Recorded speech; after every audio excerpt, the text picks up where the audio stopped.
এয়া আজি মই এগ পকৰা বনাব লৈছোঁ। ইয়াত মই মিলাইছোঁ বেচন, বিন, গাজৰ, আলু আৰু এটা ডিম।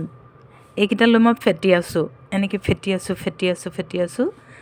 যিমানে মিলোৱা যায় সিমানে মানে বস্তুটো ছফ্ট হয় আৰু খাবলৈও ভাল লাগে। ইয়াতে গোটা গোটা হৈ থাকিলে বেয়া লাগিব বেচনখিনি, যিহেতু মিলি গ'লে ধুনীয়াকৈ কণীৰ কুহুম বা বগাখিনিৰ সৈতে এনেকৈ মিলাই আছোঁ যাতে বহুত সুন্দৰকৈ মিলি যায়। তাৰপিছত এই ভেজ পকোৰাটো খাই বহুতেই ভাল লাগিব। এতিয়া অলপ ঢিলা হৈ আছে, মই এয়া ফেটি আছোঁ।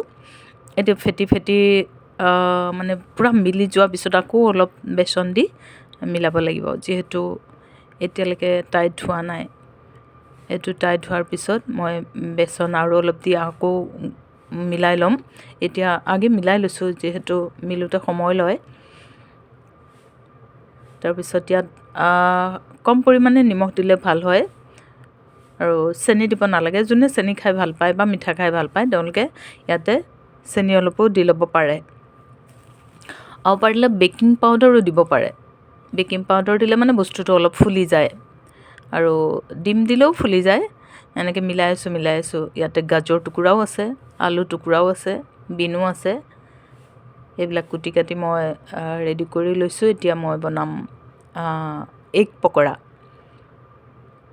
এয়া তেলত পেলাই দিম আৰু এতিয়া হৈছেহি আৰু অলপ।